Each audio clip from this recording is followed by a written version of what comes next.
स्नेही बंधुओं,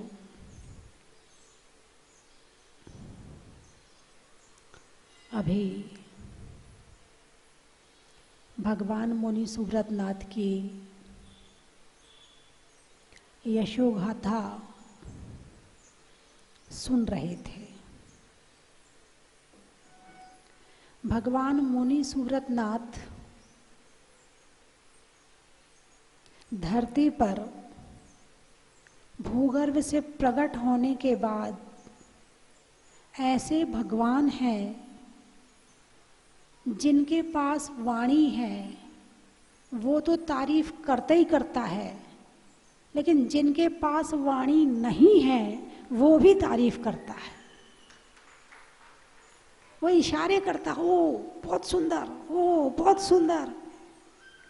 बहुत से लोग होते जिनके पास, जिनको सुनाई नहीं पड़ता है, बोलते नहीं है, वो भी भगवान के दर्शन करने के बाद खुशी से नाचता है, खुश होता है। ऐसी भगवान की प्रतिमा है, ऐसा भगवान का रूप है, ऐसा भगवान का स्वरूप है। जितने लोग आज तक जहाजपुर आए, उनमें एक भी ऐसा नहीं होगा जिसने तारीफ ना करी हो। शुरू शुरू में जब लोग आते थे तो कई बार अकेले आ गए, अब की बार आएंगे तो परिवार को लेके आएंगे, फिर परिवार को लेके आते थे। अब की बार आएंगे तो रिश्तेदारों को लेके आएंगे, फिर रिश्तेदारों को लेके आते थे, फिर समाज को लेके। जो एक बार आ गया वो सबको लेके आएगा, ये मेरी गारंटी है। भगवान का अतिशय ऐसा है, भगवान का रूप ऐसा है, भगवान का स्वरूप ऐसा है। कल चर्चा हुई थी कि 26 जुलाई 2014 को, विकास जी बैठ जाएं, 2014 को विकास जी को मैंने शुरू में बुलाया था, लेकिन कुछ सेटिंग नहीं बैठ पाई। इनको मैंने सोचा था कि वहाँ से जोड़कर इनका लाभ वहाँ उठाया जाए, पर कुछ सेटिंग नहीं बैठ पाई। बुलाया था मैंने, आपको याद किया था। 26 जुलाई 2014 शनि अमावस, 13 जुलाई को मंगल कलश की स्थापना हुई। 26 जुलाई को शनि अमावस से कल मैंने बताया था कि 26 जुलाई का मतलब बारिश का पूरा मौसम। ऐसा हो नहीं सकता है कि बारिश ना हो। भगवान से प्रार्थना की कि भगवान, शनि अमावस आ रही है, आपके भक्त आपका अभिषेक करने के लिए आएंगे, आपकी शांति धारा करने के लिए आएंगे, और चारों तरफ मिट्टी मिट्टी है, खेत ही खेत है। यदि एक बारिश भी हो गई तो यहाँ कोई कार्यक्रम होने वाला नहीं है। अब कभी सुनती देवली में बारिश हो रही है, कभी सुनती चवलेश्वर में बारिश हो रही है, कभी सुनती कि पंडेर में बारिश हो रही है। चारों तरफ बारिश के समाचार मिलते, मेरी तो धड़कन बढ़ जाती। यदि एक बारिश भी हो गई फिर कार्यक्रम होने वाला नहीं है। अब आप ये देखिए कि 26 जुलाई तक एक बूंद बारिश जहाजपुर में नहीं हुई, एक बूंद। क्यों? प्रभु को अतिशय दिखाना था। ऐसा अतिशय होने वाला था जिसे युगों युगों तक याद रखा जाएगा, जिसे कोई भूल नहीं पाएगा। ऐसा अतिशय दिखाना था प्रभु को। 26 जुलाई तक एक बूंद बारिश नहीं हुई, चारों तरफ बारिश, चारों तरफ। आसपास के 8 किलोमीटर दूर, 10 किलोमीटर दूर, 15 किलोमीटर दूर बारिश हो रही है, लेकिन जहाजपुर में कहीं कोई निशान नहीं है। 26 जुलाई आई, वहाँ ना रहने की व्यवस्था, वहाँ ना खड़े होने की व्यवस्था, वहीं हैंडपंप था। यदि पुराने समय में किसी ने अभिषेक किया हो तो वहाँ हैंडपंप पे नहा लेते थे। एक बड़ा सा स्वस्तिक बनाया था, उसी में, उसी स्वस्तिक के एक तरफ अंदर जाके वहाँ पर धोती दुपट्टा सुखवा देते थे। जगह तो थी नहीं, और मुझे इतना आइडिया नहीं था, मैंने कभी ऐसे तीर्थ बनाए नहीं कभी मैंने किसी क्षेत्र का निर्माण करवाया नहीं, मैं तो ABCD भी नहीं जानती थी। अब जैसा जैसा दिमाग में आता जाता था वैसे वैसे निर्देशन देती जाती थी। तो लोग हैंडपंप के वहाँ नहा लेते थे और स्वस्तिक में जाके वहाँ कपड़े बदल लेते थे। इस तरह से व्यवस्था चल रही थी। अब वहाँ उस दिन करीब 500-700 लोगों ने अभिषेक किया। 5-7 हजार आदमी वहाँ उपस्थित था। बहुत बड़ा पंडाल बनाया, व्यवस्था तो कर रखी थी, टेंट लगा के भोजन की व्यवस्था थी, टेंट लगा के प्रोग्राम की व्यवस्था थी। प्रोग्राम अभिषेक हुआ खूब अच्छी तरह से, खूब भक्ति भावना के साथ अभिषेक हुआ और पूरी रात वहाँ पर भजन चले। कोटा का एक ग्रुप है, मैं नाम भूल गई, उस ग्रुप ने पूरी रात भक्ति करी वहाँ, पूरी रात। अतिशय कब होते हैं? जब भक्ति होती है। सारी रात भक्ति हुई वहाँ पर। सुबह प्रोग्राम हुआ, करीब 11:30 पौने 12 बज गए थे। अब लोगों की तरफ से आवाज़ आई कि माता जी का प्रवचन करवाओ, नहीं तो माता जी का सामायिक का समय हो जाएगा। एक और आवाज़ आई उसी ग्रुप की, बोले माता जी हम 1008 दीपक आरती के लेकर के आए हैं और हमें आरती करनी है। मैंने कहा पहले भगवान की भक्ति होगी, बाद में प्रवचन होंगे। जो मैंने निर्णय लिया, पहले आरती करवाई जाए। बढ़िया पंडाल के पीछे से आरती करते हुए भक्त आए। पंडाल जो बना था वो भगवान के सामने ही बना था। उस समय चबूतरा बड़ा छोटा सा था। अभी आपने जो जाके देखा होगा करीब 40 बाई 40 का चबूतरा है, उस समय करीब 15 बाई 15 का चबूतरा था। बस इतना ही बड़ा था, इससे ज़्यादा बड़ा नहीं था। तो इसीलिए टेंट भी एकदम सामने लग गया था। आरती करते हुए वो आके उन्होंने आरती का थाल मेरे सामने रखना चाहा। मैंने कहा नहीं, आपने भगवान की आरती की है, आप अंदर जाइए कमरे में, वहाँ अंदर जाकर के वहीं थाल रख के आइए आरती के। और जब वो अंदर गए तो उन्होंने क्या देखा कि भगवान की दाईं आंख से रोशनी निकल रही है और भगवान का अपने आप अभिषेक चल रहा है। अब किसी ने आके मुझसे कहा, मैंने अचानक खुद जाके पहले देखा नहीं और मैंने माइक पे बोल दिया, आगे का सोचा नहीं कि क्या होगा, माइक पे बोल दिया। और मेरे माइक पे बोलना क्या हुआ, वहाँ तो लोग जितने पंडाल में बैठे थे सारे भाग लिए। उस दिन तो 90 साल के बाबा जी ने भी दौड़ लगाई। जिनके शरीर में जान नहीं थी वो भी उस दिन दौड़े। और अंदर इतनी भीड़ हो गई कि अब संभालना मुश्किल हो गया।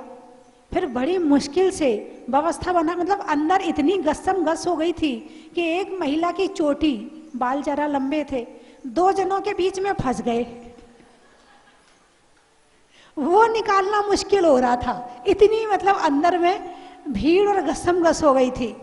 क्योंकि सब अतिशय देखना चाहते, कौन नहीं देखना चाहता। अभी पता चल जाए अंदर हो रहा है, प्रवचन कौन सुनेगा, पहले अतिशय देखेंगे। और वहां पर लोगों को फिर धीरे धीरे बाहर निकाला और लोगों को दर्शन करवाए। करीब 2.5-3 घंटे तक अभिषेक चला और मुझे करीब 1-1.5 बजे अंदर जाने मिला। मुझे केवल अभिषेक देखने मिला। रोशनी केवल 5 मिनट निकली थी और अभिषेक 2.5 घंटे तक चला था, 2.5-3 घंटे तक चला था। मैंने फिर बाद में जाके प्रभु के दर्शन किए, धन्यवाद दिया प्रभु को। भगवान आपने अतिशय दिखाकर एक जैन धर्म का एक बहुमान बढ़ाया है और एक जिन धर्म की विशेष प्रभावना हुई है। कुछ लोग ऐसे थे कि जो अभिषेक किया, भागम भाग की आदत होती है ना, अब अभिषेक हो गया, चलो अब प्रोग्राम कौन देखेगा, अगले वहाँ चलते हैं। तो कुछ लोग चले गए। और जब उनको वहाँ से फोन मिला कि यहाँ पर तो भगवान का अतिशय हो रहा है, ओहो, फिर वो भी लौट लौट के वापिस आए सारे। वो भी सारे वहाँ से वापस आए कि हमें भी अतिशय देखना है, कौन नहीं देखना चाहेगा। और व्हाट्सएप के माध्यम से इतनी जल्दी वायरल हुआ वो अभिषेक और अतिशय कि वहाँ जितने लोग थे उतने और आ गए। जितने आसपास के लोग थे सारे दौड़ दौड़ के आ गए कि अतिशय तो हमें भी देखना है। और उस दिन का अतिशय करीब 7-8 हजार लोगों ने देखा। और अभिषेक इतना हुआ कि एक चरी भर गई, इतना अभिषेक हुआ, इतने लोगों के सामने हुआ। और उसके बाद शाम तक, अब वहाँ व्यवस्था तो थी नहीं, रहने की कोई व्यवस्था नहीं, कोई कमरा नहीं, मैं ही सीमेंट के गोदाम में रह रही थी, तो आपकी व्यवस्था कहाँ से करती। अब वहाँ पर शाम तक, रात तक सब लोग चले गए। शाम से बादल उमड़ने घुमड़ने शुरू हो गए। शाम से मौसम बड़ा अच्छा हो गया। और जब रात का वहाँ जो भोजन व्यवस्था थी उसकी सारी सफाई हो गई, सारा उठा के ले गए, सारा काम हो गया। उसके बाद करीब 9-9:30 बजे बारिश शुरू हुई। और 9:30 बजे जो बारिश शुरू हुई तो 7 दिन तक लगातार बारिश हुई। 7 दिन तक लगातार बारिश हुई। यानी वो ये भी एक चमत्कार था, रुकी हुई सारी बारिश 7 दिन में लगातार में हो गई। अब वहाँ जो भी मुझे जानता था, आसपास के लोगों में, इतनी बारिश हो रही है, सूना है, जंगल है, चारों तरफ कुछ भी नहीं है, माता जी कैसे रह रही होंगी, माता जी का क्या, माता जी का मन लग रहा होगा कि नहीं लग रहा होगा, माता जी कैसे रह रहे, सब बड़ी चिंता करते थे। लेकिन करते थे अपने घर में बैठ के, करते तो थे कम से कम, ये बात भी बड़ी है, कम से कम चिंता तो करते थे। अब दूसरे दिन भी खूब भीड़ आई, क्योंकि पहले दिन अतिशय हुआ था। जिसने सुना उसने आने का प्रयास किया। पूरे 7 दिन बारिश भी खूब रही और भीड़ भी खूब रही। और उनके सानिध्य में अभिषेक, शांति धारा, विधान, पूजा आदि सब कार्यक्रम होते रहे। जब जाने लगी तो विज्ञ श्री माता जी बोली, हमने तो कुछ और ही सोचा था, लेकिन मुझे तो यहाँ पर छोटी विशुद्धमती माता जी मिल गई। इसके बाद दिसंबर का महीना खत्म हो गया और भी साधु संत आते रहे, जाते रहे। सन 15 आया, इसी तरह चलता रहा, भक्त आ रहे हैं, जा रहे हैं, अभिषेक पूजा हो रही है, चलता रहा। इसके बाद दिसंबर का महीना खत्म हो गया और भी साधु संत आते रहे, जाते रहे। सन 15 आया, इसी तरह चलता रहा, भक्त आ रहे हैं, जा रहे हैं, अभिषेक पूजा हो रही है, चलता रहा। फिर मेरे मन में आया कि भगवान की और प्रभावना कैसे करूं कि जिससे भगवान के दर्शन ज़्यादा से ज़्यादा लोग कर सकें, क्योंकि जो आता है वो तारीफ करता है। अभी तो वो प्रभावना हो रही है कि लोग घर जाते हैं 10 को लेके आते हैं, लेकिन टीवी के माध्यम से और ज़्यादा प्रभावना हो सकती है। तो मैंने विनोद जी से कहा, मैंने कहा भगवान का अभिषेक शांति धारा टीवी में आ सकती है क्या? बोले माता जी आ जाएगी, क्योंकि उसके पहले जो शांति धारा आती थी वो किसी भी मंदिर की आती थी, कोई पर्टिकुलर एक मंदिर नहीं था। किसी भी मंदिर की छोटी प्रतिमा की दिखा दी और घर के बूढ़े बड़ों ने बैठकर देख ली, बस इतना ही था क्रेज। घर के बूढ़े बड़े टीवी में शांति धारा देखते थे और लोग घर में बच्चे वगैरह नहीं देखते थे। अब मेरा मन हुआ कि टीवी में शांति धारा चलवाई जाए। अब बात की विनोद जी से, विनोद जी बोले ठीक है माता जी आप जैसा कहोगी। 10 मिनट का टाइम लिया, क्योंकि सुबह का टाइम कम मिलता है। 10 मिनट का टाइम लिया तो अब शांति धारा तो आती भगवान की, और मंत्र जो बोले जाते, जो उनकी रिकॉर्डिंग होती थी, मंत्र वो बोले जाते। अब उसमें शांति धारा अधूरी रह जाती। तो लोगों के समाचार बोले माता जी ये तो अधूरी शांति धारा है। तो फिर मैंने पूछा, मैंने कहा जो शांति धारा मैं बोलूँगी क्या वो उसमें आ सकती है? बोले आ सकती है। तो फिर मैंने वो शांति धारा 6 मिनट में 7 मिनट में पूरी करी, और सब डेली प्रतिदिन पूरी शांति धारा आने लगी। अब तो क्रेज और ज़्यादा बढ़ गया, जो आता बोले। और कुछ लोग तो बोले माता जी हम आपकी शांति धारा रोज़ देखते हैं।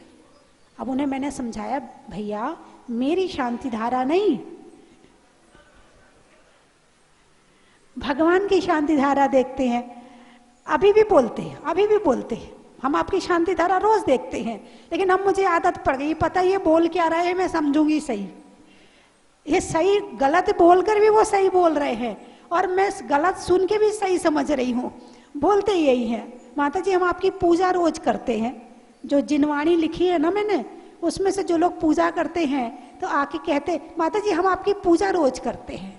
अब मुझे पता ये जिनवाणी से करती होंगी भगवान की पूजा। अब शांति धारा टीवी में आनी शुरू हुई, लोगों का और प्रभावना बढ़ी और लोगों ने आना शुरू किया।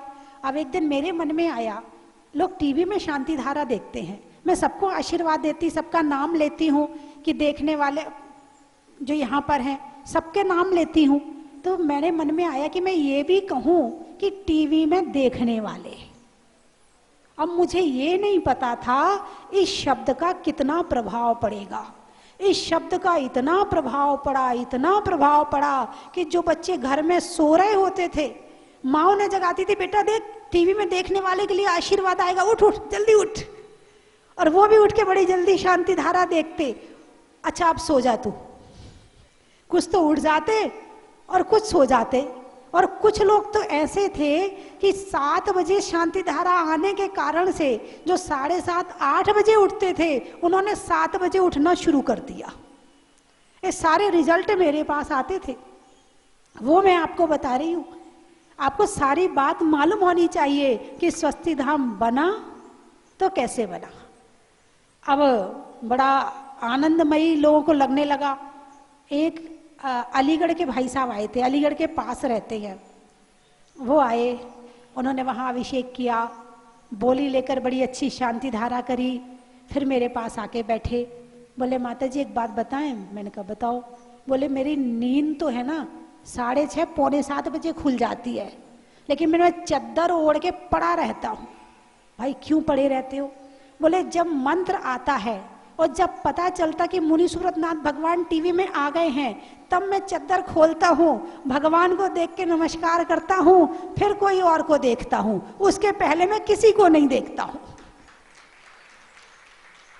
ऐसे ऐसे भक्त शांति धारा के टीवी में से बने थे। अभी तो समय हो गया है, नहीं तो मैं और बताती, आपको कल बताऊंगी कि शांति धारा का और कितना प्रभाव पड़ा। एक एक सारी बात बताऊंगी कि कितना प्रभाव पड़ा, कि कैसे लोगों के घर में अतिशय हुए, कैसे चमत्कार हुए, कैसे मतलब मैं बता नहीं, जो मैं सोच भी नहीं सकती थी ना वो हुआ।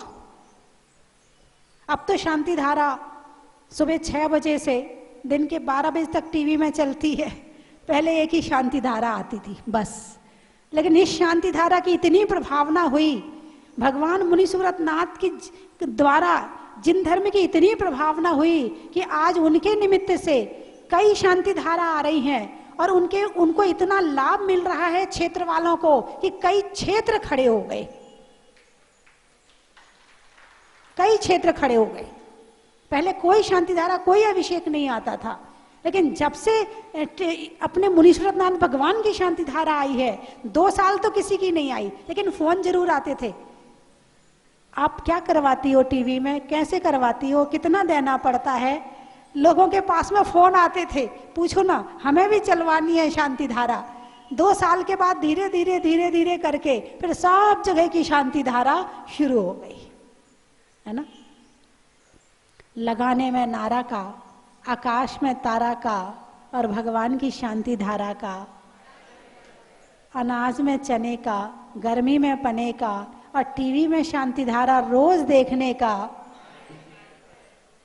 निधियों में माणवक का, विद्वानों में चाणक का और आज मुनि सुब्रतनाथ के जन्म कल्याणक का, अनाज में दाने का, इनाम में पाने का और शाम को भगवान का पालना झुलाने का। चलिए, जो लोग जहाजपुर में आज आए हुए हैं उनका महत्व बता दूं। जंगल में शेर का, फलों में बेर का, आने वालों में अजमेर का बड़ा ही महत्व है। माचिस में तिल्ली का, त्रियंचों में बिल्ली का और आने वालों में दिल्ली का बड़ा ही महत्व है। फलों में बेरी का, अच्छे काम में नहीं होने में देरी का और आने वालों में पौंडीचेरी का बड़ा ही महत्व है। गाने में सुर का, नृत्य में नूपुर का, आने वालों में जयपुर और उदयपुर का बड़ा ही महत्व। रोज जयपुर का नाम आता है, रोज वहां जाते हैं लोग, रोज डेली ऐसा कोई दिन खाली नहीं जाता जिस दिन जयपुर वाले जहाजपुर में ना होते हों। भोजन में चटनी का, नट में नटनी का और आने वालों में कटनी का। बड़ा ही महत्व है। भोजन में दाल का, सिर पर बाल का और आने वालों में भोपाल का। बड़ा ही महत्व है। नेता के दौर का, आम की बौर का और आने वालों में इंदौर का। बड़ा ही महत्व है। मंदिर में जिनवाणी का, रिश्तों में नानी का और आने वालों में बड़वानी का। बड़ा ही महत्व है।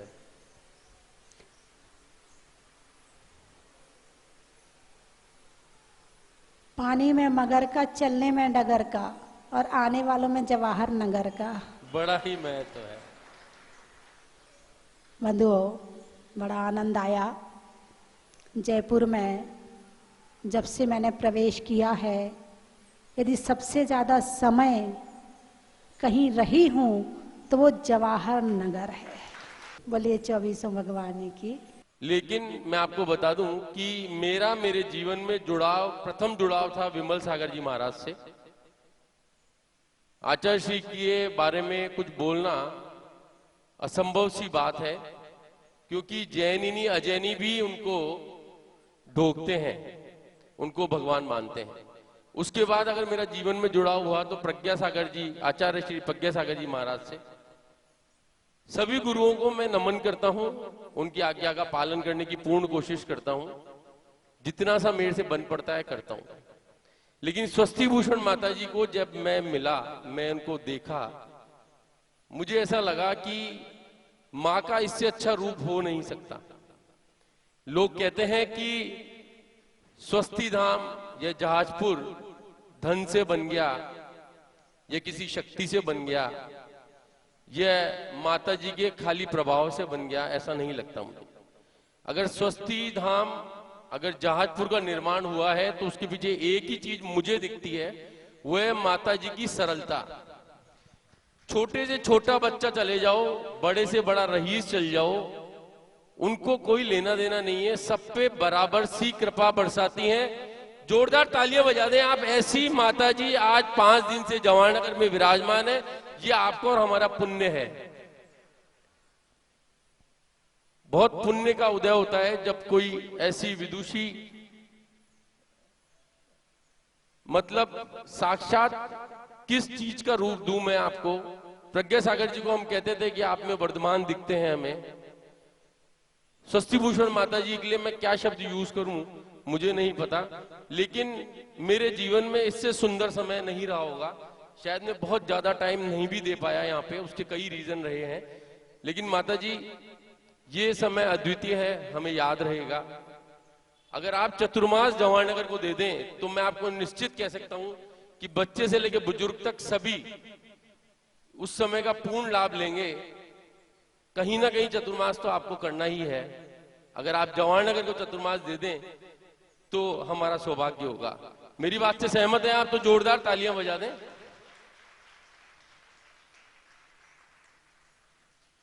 जहाजपुर में प्रतिमाएं निकलना, कई तरह की समस्याओं के साथ प्रतिमाओं को प्राप्त करने में दिक्कत, कई तरह की समस्या आई, बहुत सारी तरह की बातें आई, मंदिर यहां बन जाए, मंदिर वहां बन जाए। लेकिन जब माता जी उस चीज से जुड़ गई तो एक इतिहास रच दिया गया और जहाजपुर का निर्माण हो गया।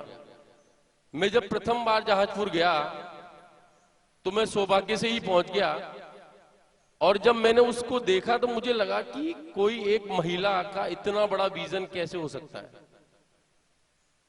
और माता जी कभी भी किसी व्यक्ति से बहुत ज्यादा वाद विवाद का सब्जेक्ट तो खैर होता ही नहीं है, बहुत ज्यादा किसी चीज पे डिस्कशन भी नहीं करती हैं।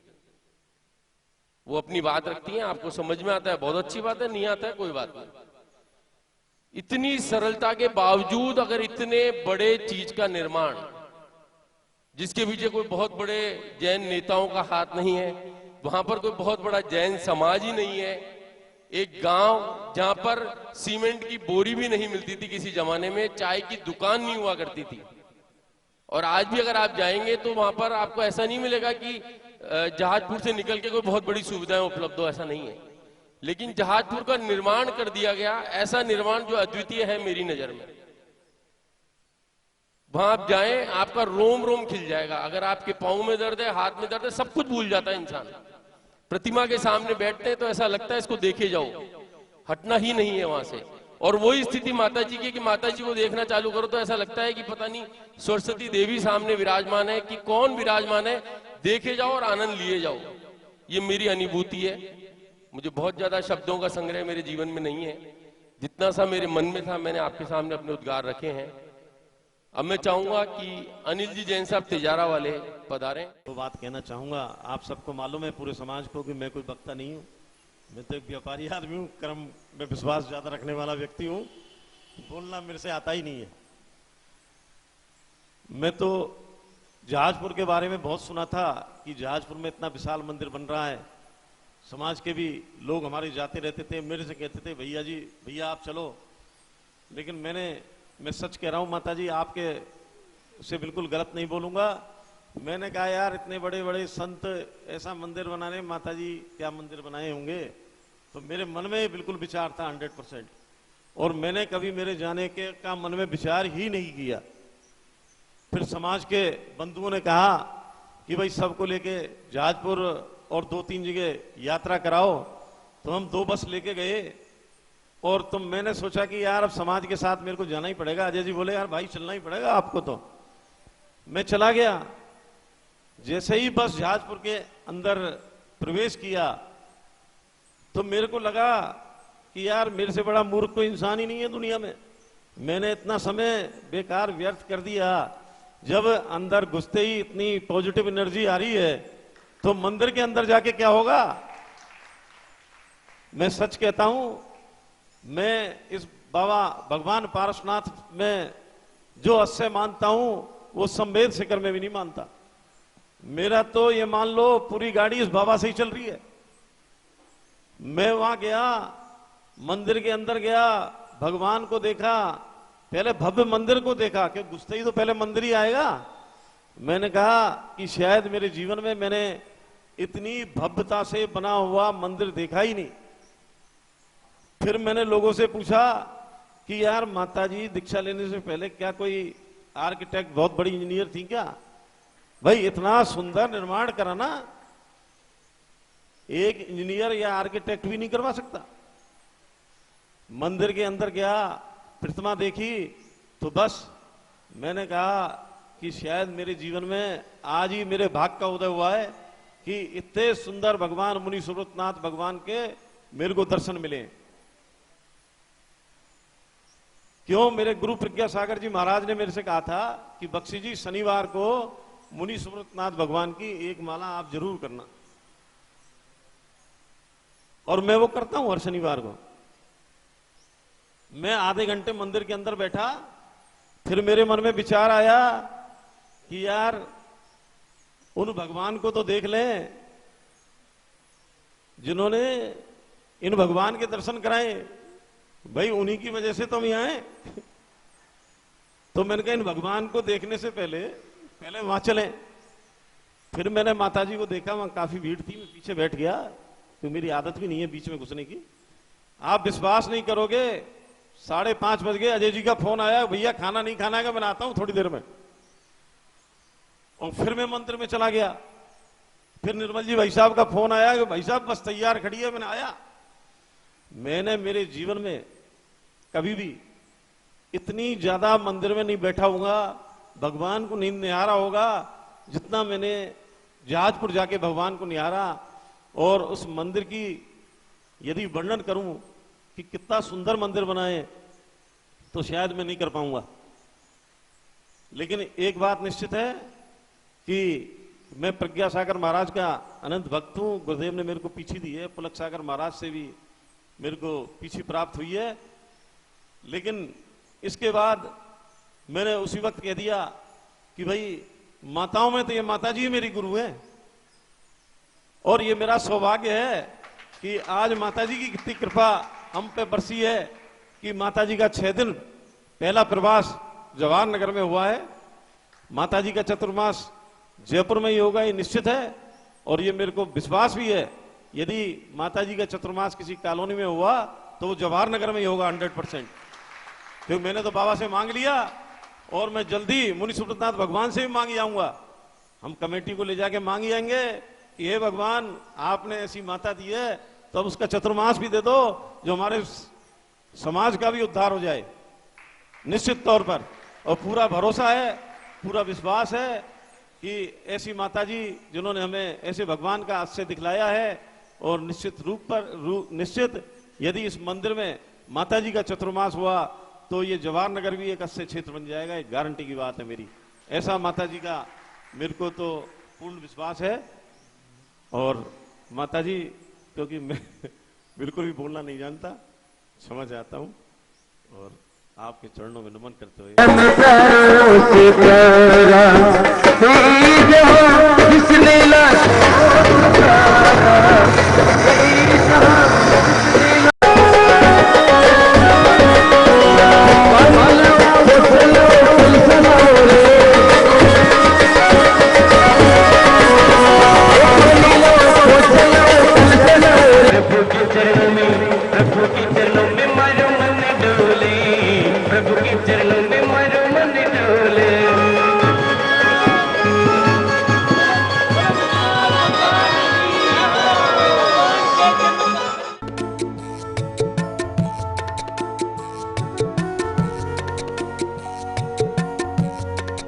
जय जिनेन्द्र बंधुओं, एक बार पुनः सुअवसर आया है।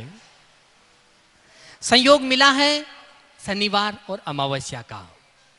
30 अप्रैल 2022 शनि अमावस्या का पावन दिन, भूगर्भ से प्रकटित अतिशयकारी मुनीश्वरनाथ भगवान, जिनके मस्तक पर देवकृत अभिषेक होता है, उनके मस्तक पर 1008 कलशों से महामस्तकाभिषेक का आयोजन। बंधुओं, शनिवार और अमावस्या का संयोग जिस दिन होता है, उस दिन मुनीश्वरनाथ भगवान के मस्तक पर अभिषेक करना, शांति धारा करना और विधान का आयोजन करवाना महान फलदायी होता है, महान पुण्य का उदय होता है। तब ऐसा संयोग मिलता है। मैं आपको सादर आमंत्रित करता हूं, आप शनि अमावस्या को यहाँ पधारें और बड़े बाबा के मस्तक पर अभिषेक करें, शांति धारा करें और विधान आप करवा सकते हैं। इसकी न्योछावर राशि 5100 रुपये है। बंधुओं, यदि आप नहीं आ सकते हैं तो भी आप ऑनलाइन भी अपना नाम दे सकते हैं। आपके नाम से यहाँ पर शनि ग्रह अरिष्ट निवारक मुनीश्वरनाथ विधान होगा और उस दिन जो शांति धारा होगी उसमें भी आपके परिवार का नाम बोला जाएगा। और एक विशेष सूचना है, सुबह 7:30 बजे से 9 बजे तक पारस चैनल पर उस अभिषेक का शांति धारा का सीधा प्रसारण होगा। तो बंधुओं, आप पधारें और नहीं आ सकते हैं तो भी आप अपनी सूचना स्वस्ति धाम पर दे सकते हैं। मात्र 5100 रुपए की न्योछावर राशि से अतिशयकारी बड़े बाबा के मस्तक पर अभिषेक, शांति धारा और विधान का पुण्यार्जन कर सकते हैं। धन्यवाद। चन की थाल को सजाओ रे आज, रत्नों की थाल को भर लाओ रे आज। आओ आओ करे रे गुणगान आरती भगवन की।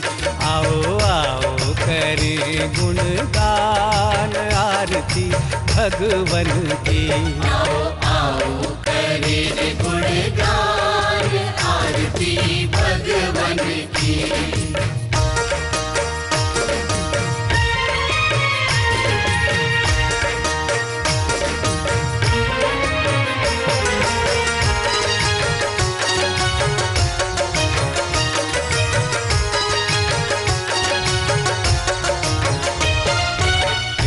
सुमित्र के राज दुलारे, माँ पद्मा जी के नैनों के तारे। पिता सुमित्र के राज दुलारे, माँ पद्मा जी के नैनों के तारे। राजगृही में जन्म लियो आप, राजगृही में जन्म लियो आप। आओ आओ मनाए खुशी आज आरती भगवन की। आओ आओ। परम विदुषी लेखिका गणिनी आरिका रत्न श्री 105 स्वस्ति भूषण माता जी, जिन्होंने मात्र 20 वर्ष में 100 से भी अधिक किताबें लिखकर जैन समाज को अनूठा योगदान दिया है। बड़े बड़े विधान जैसे कल्पद्रुम महामंडल विधान, सिद्ध चक्र महामंडल विधान, इंद्रध्वज महामंडल विधान, एवं विशेष जिनपद, पूजांजलि आदि महत्वपूर्ण साहित्य बहुत ही सरस, सरल व सुबोध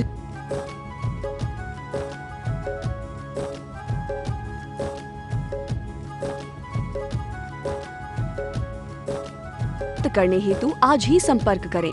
संपर्क सूत्र 7906062500 98683456768।